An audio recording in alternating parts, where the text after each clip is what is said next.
Hey everyone, welcome back to my channel. Today we will be doing a medium length pink nails. These came out super cute. I wasn't gonna record it, but then when I started I was like, no, let me record this for y'all.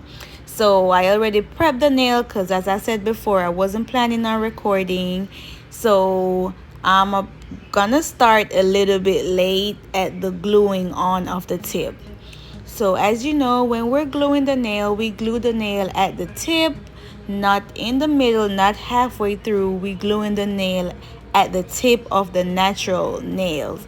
And we're making sure these tip fits side wall to side wall. That way it has its full strength and you don't have lifting and it doesn't break easily. So that's why we need to make sure that we're gluing our tips from side walls to side walls.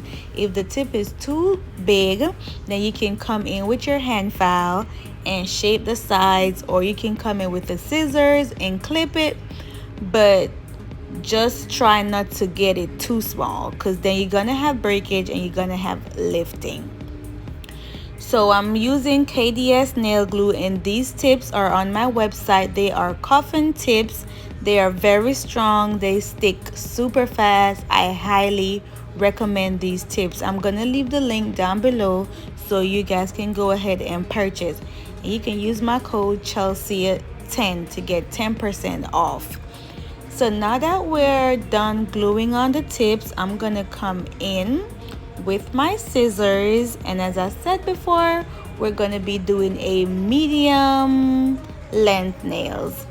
I cut it a little bit longer than I know she wanted them, because sometimes they be saying medium when they really mean medium long. So I just be on the safer side and cut it like more like medium long if they say medium, and then I let them tell me cut it down. So I've been using my scissors to cut. I love to use my scissors. I've been using it for a good minute and I don't have like absolutely no problems with using a scissors. You can use whatever you feel comfortable with, but as for me, I love to use my scissors. Then I'm gonna come in and I'm gonna measure the tips, make sure the left hand and the right hand, they're on the same page. Sometimes if we don't do this, one hand is longer than the next. So we just want to make sure we get them as close as possible. So we're gonna go in and measure the tips, and if anything seems off or we have anything longer, we can always go ahead and cut it down at this point.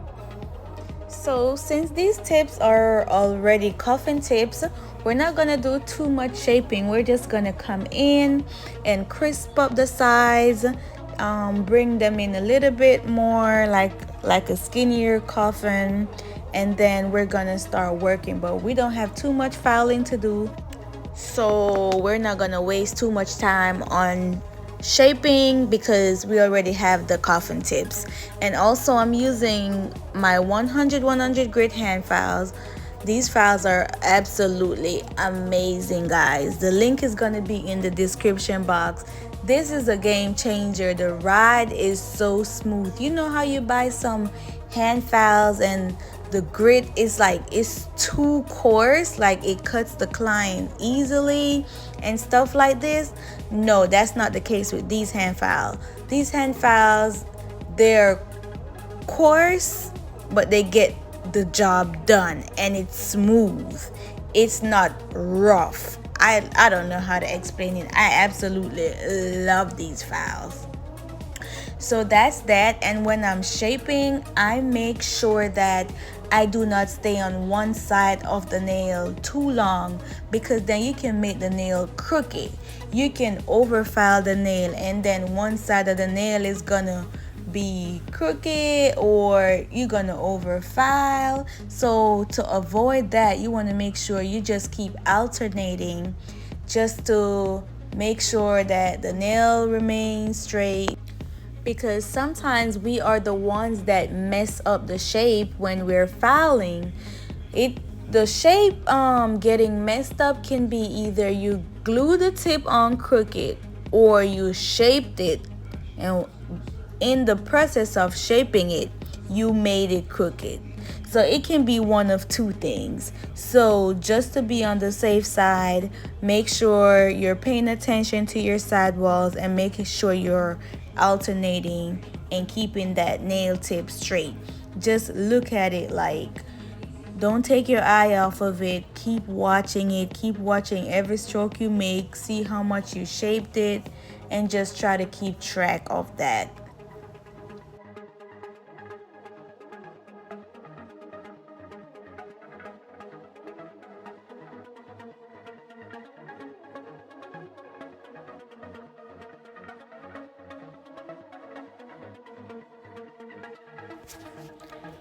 You always want to make sure when you're done filing, you come in and you remove the dust from the nail, because then we're going to prime and we don't want the primer to be on top of all that dust, because then you can cause lifting if you leave all that dust on top of the natural nail. When we come to apply the primer, we're trying to apply the primer on dust-free nails. So whenever you file the nail, before you apply the primer, you want to make sure you dust off the nail. And if you're not sure why we use the primer to prep the nail plate for the bonding of the acrylic. So today we're going to be using this pink. It's called Gabby. The link is going to be in the description as well if you want to purchase this pink. It's so pretty. It's perfect for ombre, perfect for French nails. So the first bead, we're going to place it right where the tip and the natural nail meets, and we're going to bring that towards the tip of the nail. I always try to do a 2 bead or a 3 bead method. I hardly practice like a 1 bead method because I've tried it before. I can do it, but it's just not my thing. I just prefer to come in with 2 beads or 1 bead. And then for the first bead, as I said before, I place it right where the tip and the natural nail meets.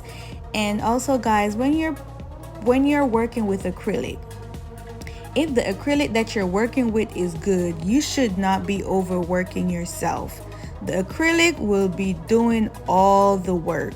All you need to do is place the acrylic down. The acrylic is going to self-level. So you don't need to be playing in it. You don't need to be pushing it. You don't need to be doing all that extra stuff.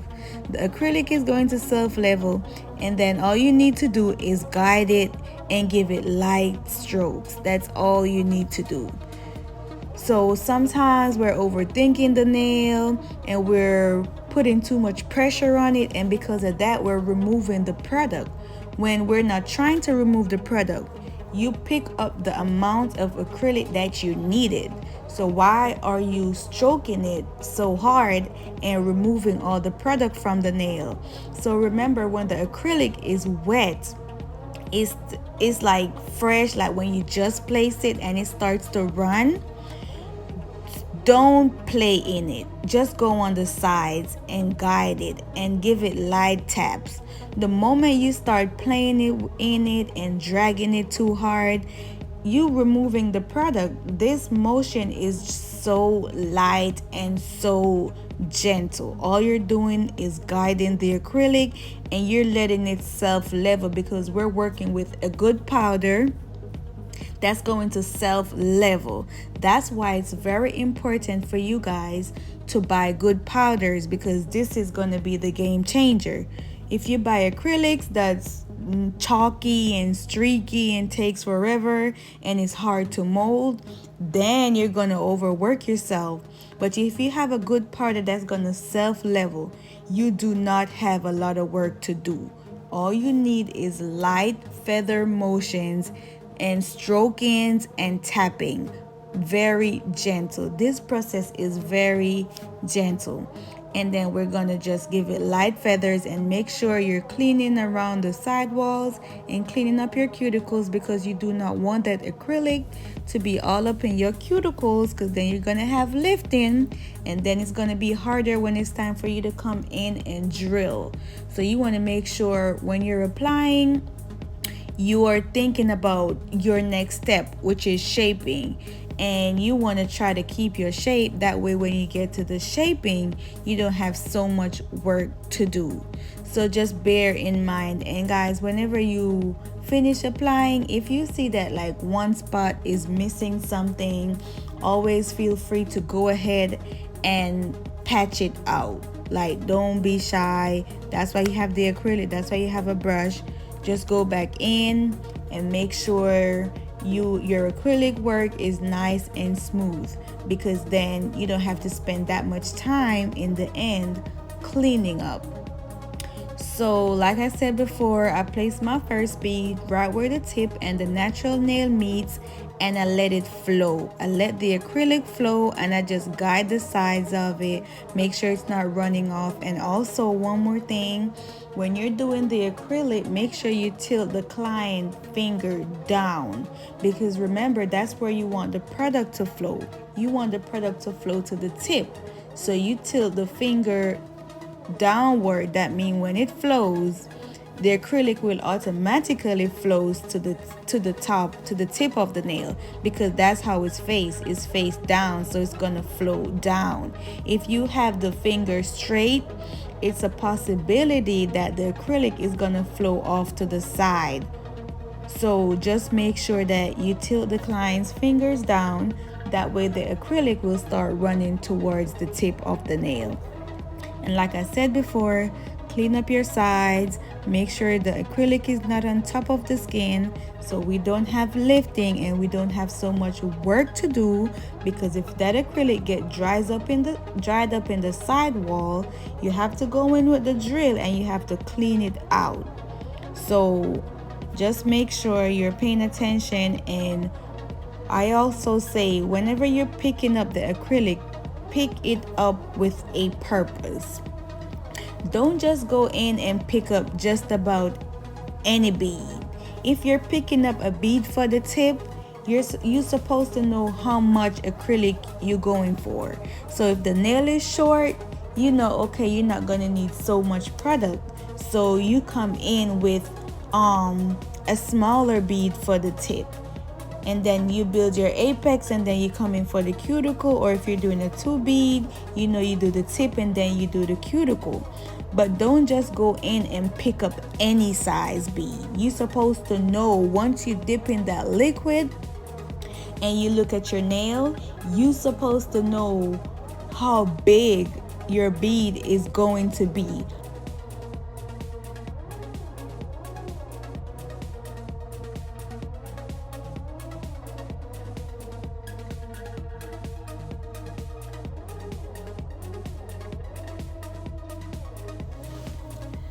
So I did record the shaping, but it was out of frame, so I just went ahead and deleted it. I was trying to make it fit, but it just didn't make no sense to be in the clip because it wasn't showing right. So I had to skip the shaping part and jump straight to the drilling. So I am using a medium bit, and I get these bits from Pana on Amazon. So you could just go on Amazon and type in Pana, P-A-N-A, drill bits.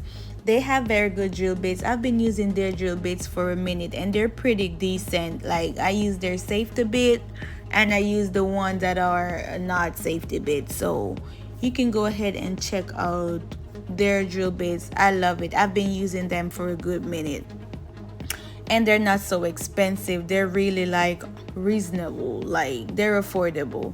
So yeah, you can go on Amazon and check them out. Like I said before, I'm gonna try to find the link and leave that in the description box as well. So also, when I'm drilling, guys, I make sure that I keep the drill moving. You cannot just have your hand in one place when you're drilling. You have to have that drill moving in circles. Look at my motion. I'm not just in one position. I'm moving around the nail with the drill. If I'm trying to get the sides, I twist the finger on the side and I put the drill on the side. You have to make sure your hands are flexible. You can't just have your hands stiff when you're drilling. You have to keep the drill moving. You have to turn the drill, and you have to turn the client's hand, because you're gonna either cut the client or you're gonna have a bad angle, and what you're doing just do not make sense. So make sure when you're drilling, You twist the client's hand and you twist your hand. Don't just stay in one position. Twist your hand, move your body, just get the angle. You can't just you can't just have the drill straight and expect to get the corners. If you're going in the corner, you have to turn the drill towards the corner so the tip of the bit is in the corner. So that's one thing. And also, guys, that pinky finger is gonna help you. So try to find a comfort spot for the pinky finger. Look at when I'm drilling, I never move that pinky finger. I keep it resting on something because it helps you to keep the drill stable and you're not just all over the place with the drill. It helps to give you control. So try to practice not to just have that pinky finger hanging off. It needs to be resting on the client's nail, on the side or on the top, wherever you feel comfortable, but it's gonna help you. And it's important to seal the nail properly, that way water doesn't get under the nail. So make sure when you're drilling you pay attention to sealing the nail, because that's gonna help with lifting. And then now we're just gonna go back and go over the shaping. I always do this when I'm done drilling. I come back in and I go over my shaping, make sure everything still looks good, because sometimes when you drill the shape shifts a little bit. So you go in and you just make sure everything is nice and neat. And don't forget to shape underneath the nail. Like sometimes we have those hang nails, they're underneath. Sometimes that's what making the shape looks off, or looking like it's not straight or looks crooked. Sometimes all we need to do is clean up the underneath, and then on top will look good. So that's that for that. And then we're gonna come in with the design. Before the design, I did buff the nail. That's not in the video as well because that was also out of frame. But after the filing, I go ahead and I buff the nail, and then we get to the design. So I'll see you guys at the design.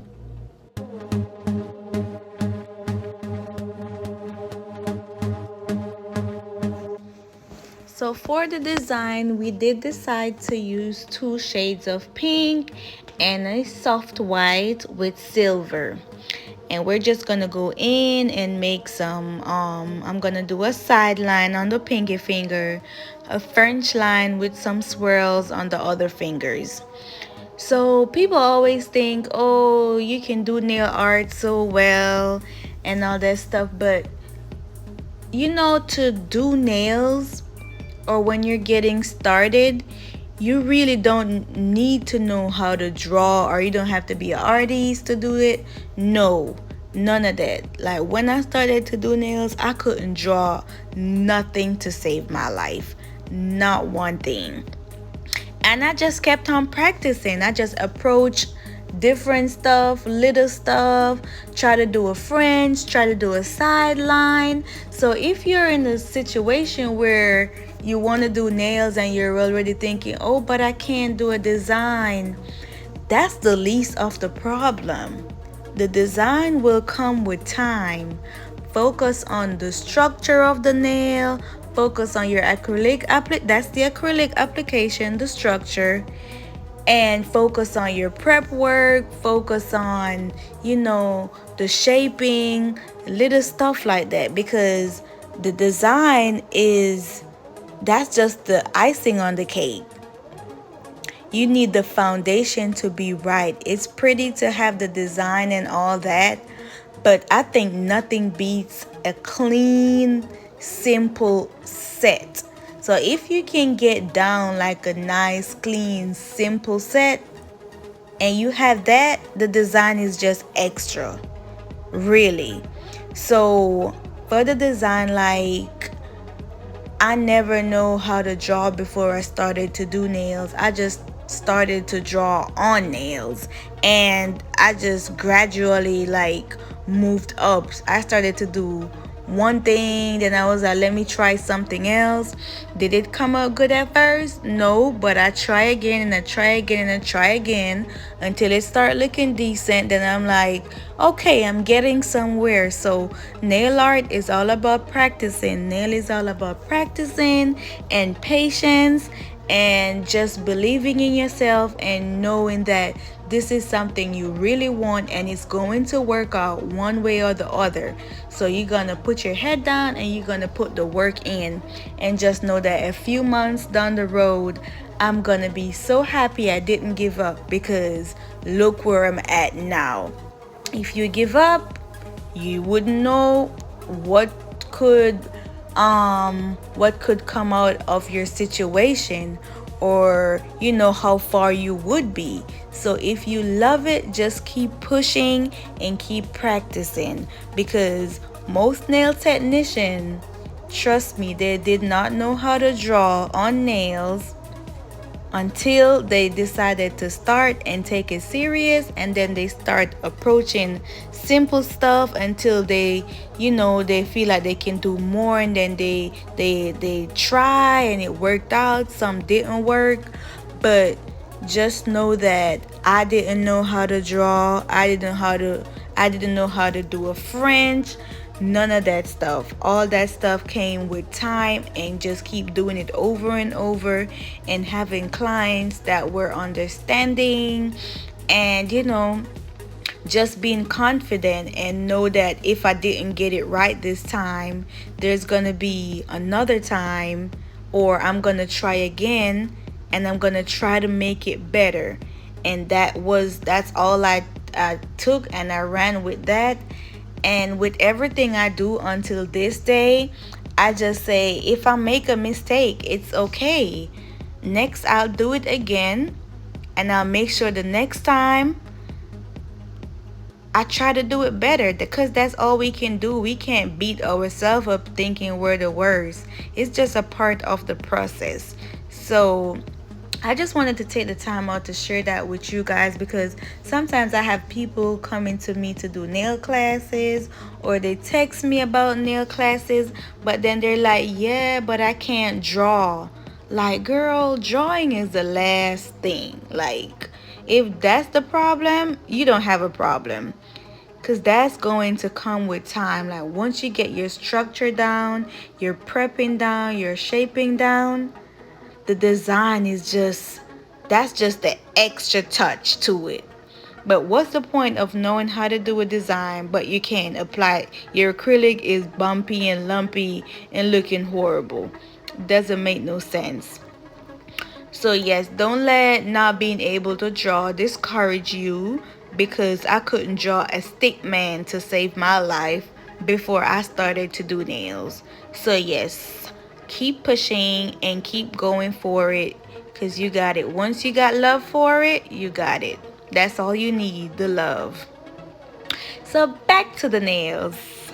So yeah, so as I said before, as you can see, we're doing some swirls, and this came out super cute. Like, I love it. She came with the idea on a picture, and we just twisted and have some fun with it. And I really liked how it came out. I like the touch that the silver gave it. Everything was just completely like how it's supposed to be. I love it. And guys, don't forget to subscribe to my channel, because I'm gonna be dropping a lot of gems. So make sure you subscribe, make sure you comment below and let me know what videos you want me to do, because sometimes I'm like, what they want to see, but I would like you guys to tell me sometimes what you want to see me do, because I have a list of things that I'm going to do. I know next week I'm going to be doing liquid to powder ratio, and I have something for you guys that's going to help you with getting your liquid to powder ratio down pat. So stay tuned for that. So yes, go ahead and subscribe to my channel, like this video, share this video if you know somebody that loves nail, want to learn how to do nail, or just love watching me. Tell them to subscribe to my channel, because I got y'all, okay? Okay, so this is the end of the video. I'm just gonna use this top coat. I think I got this top coat from Glitter Bells. Yeah, this top coat is from Glitter Bells. I love it. It's really thick and it doesn't run so much. I hate a top coat that runs. You know, even though I still go in and clean up the sides, I hate when I have to do extra work. So yes, go ahead, subscribe to my channel, and I'll see you guys in the next video.